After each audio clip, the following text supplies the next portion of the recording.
ये हैं शक्ति अम्मा, जो मेरा पोषण मेरा गांव कार्यक्रम के तहत गांव के हर घर को पोषण के बारे में जागरूक करने के लिए कार्य करती हैं।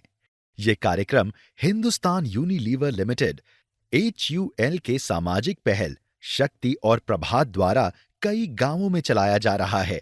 इसका उद्देश्य सामुदायिक विकास करना है, जिससे सभी माताएं व शिशु स्वस्थ रहें और हमारा क्षेत्र कुपोषण मुक्त बने। ये है निदा और इकबाल की कहानी। निदा और इकबाल मनपुरा गांव में रहते हैं। शादी के 2 साल बाद निदा गर्भवती हुई है। रीमा की माता सरिता और पिता रूपेश ने निदा और इकबाल को गांव की शक्ति अम्मा से मिलने के लिए बुलाया है। सब बैठ के बातचीत कर रहे हैं। शक्ति अम्मा, ये है हमारे दोस्त निदा और इकबाल। इनके निकाह को 2 साल हुए हैं और निदा को इसी हफ्ते पता चला है कि वो पेट से है। आप दोनों को बहुत बहुत बधाई। जी शुक्रिया। निदा, आप ये बताइए कि गर्भावस्था के दौरान आपने अभी तक स्वास्थ्य केंद्र में जांच कराई है या नहीं? अभी तक तो जांच नहीं कराई है। मुझे काफी दिनों से कमजोरी लग रही है। हमेशा थकान सी भी रहती है। जी, निदा ठीक से खाती नहीं है और हम दोनों काम करते हैं। अक्सर हम बाहर थोड़ा बहुत जो मिल जाए खा लेते हैं। निदा काफी कमजोर और दुबली भी लग रही है।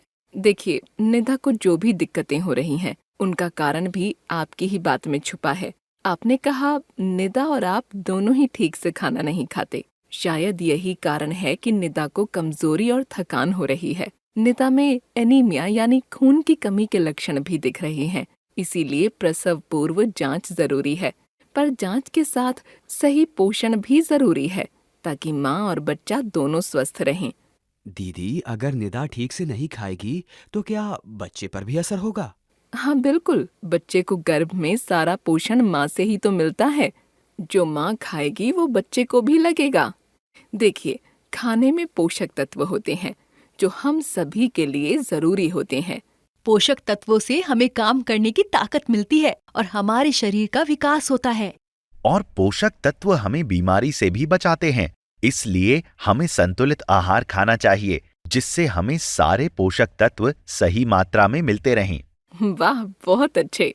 अगर हम पौष्टिक और संतुलित आहार नहीं खाएंगे तो क्या होगा? संतुलित आहार नहीं खाने से हमें कुपोषण हो सकता है, जिससे कमजोरी, बीमारियों और मृत्यु का खतरा बढ़ जाता है और आपके काम करने की क्षमता में भी कमी हो सकती है। पोषण का महत्व गर्भावस्था में और भी अधिक होता है, क्योंकि माँ के स्वास्थ्य का सीधा प्रभाव बच्चे पर पड़ता है। अच्छा, सच में? गर्भावस्था के दौरान संतुलित आहार नियमित न लेने से गर्भवती कुपोषित होगी और वजन भी ठीक से नहीं बढ़ेगा। गर्भ में पल रहे शिशु को भी पूरा पोषण नहीं मिलेगा, जिससे शिशु का विकास गर्भ में ठीक से नहीं होगा। जन्म के समय शिशु के कम वजन के होने की संभावना बढ़ जाती है और गर्भवती महिला को प्रसव के दौरान या प्रसव के बाद जटिलताएं होने की संभावनाएं भी बढ़ जाती है। चर्चा के लिए बिंदु: संतुलित आहार खाना क्यों जरूरी है? माँ और बच्चे का स्वास्थ्य तथा पोषण कैसे जुड़ा है? याद रखें, हमें संतुलित आहार खाना चाहिए। संतुलित आहार में शरीर के लिए आवश्यक सभी पोषक तत्व होते हैं। संतुलित आहार न खाने से कुपोषण होता है। कुपोषण का असर सबसे अधिक बच्चों, किशोरों और गर्भवती महिलाओं तथा स्तनपान कराने वाली महिलाओं में होता है। शिशु को गर्भ में सारा पोषण माँ से ही मिलता है। यदि गर्भवती महिला कुपोषित होगी तो शिशु का विकास गर्भ में ठीक से नहीं होगा। जन्म के समय शिशु के कम वजन के होने की संभावना बढ़ जाती है और गर्भवती महिला को प्रसव के दौरान या प्रसव के बाद जटिलताएं होने की संभावनाएं भी बढ़ जाती हैं। तब तो संतुलित आहार का संबंध माँ और शिशु दोनों के स्वास्थ्य से है। जी, सही कहा। अब जब शिशु का जन्म होगा तो उसका वजन कम होगा। जन्म के समय कम से कम शिशु का वजन 2.5 किलो होना चाहिए। कम वजन वाले शिशुओं में संक्रमण और मृत्यु का खतरा बहुत अधिक होगा। आगे चलकर इन बच्चों का विकास ठीक से नहीं होगा। उनका वजन और लंबाई उनकी उम्र के बाकी बच्चों से कम रह जाएगी। उनका मानसिक विकास भी ठीक से नहीं होगा और तो और उनके अंदर रोगों से लड़ने की क्षमता कम होगी। ऐसे बच्चे कमजोर होंगे, बार बार बीमार पड़ेंगे और उनकी मानसिक क्षमता भी कम रहेगी। साथ ही वो पढ़ाई और खेल कूद में भी आगे नहीं बढ़ पाएंगे।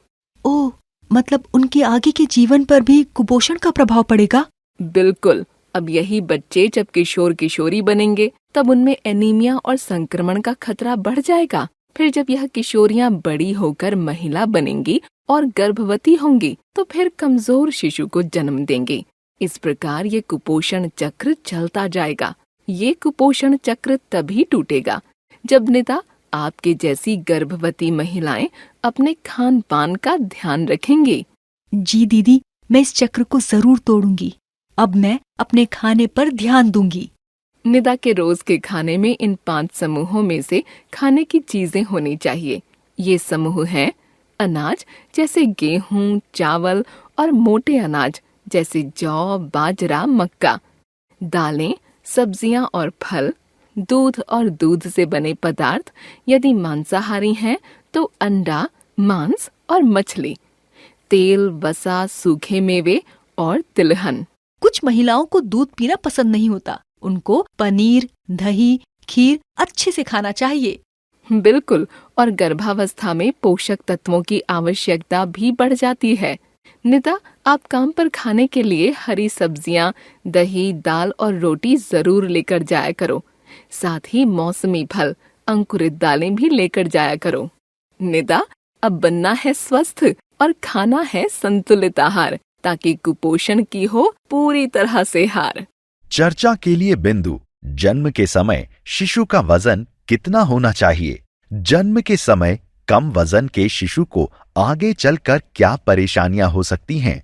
कुपोषण चक्र क्या होता है? कुपोषण के चक्र को कैसे तोड़ा जा सकता है? याद रखें, एक कुपोषित महिला एक कुपोषित शिशु को जन्म देती है।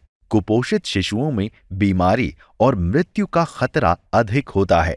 कुपोषण का असर किशोरावस्था में भी होता है। कुपोषित किशोर किशोरी अक्सर अनीमिया का शिकार हो जाते हैं। कुपोषित किशोरियां कुपोषित महिलाएं बनती हैं और फिर से कुपोषित बच्चों को जन्म देती हैं। कुपोषण के इस पीढ़ी दर पीढ़ी चलने वाले चक्र को कुपोषण चक्र कहते हैं। कुपोषण के इस चक्र को नियमित संतुलित आहार खाने से तोड़ा जा सकता है। अच्छा, तो अब मैं चलती हूँ। अगली बैठक में हम गर्भावस्था के दौरान पोषण संबंधी देखभाल के बारे में बातचीत करेंगे।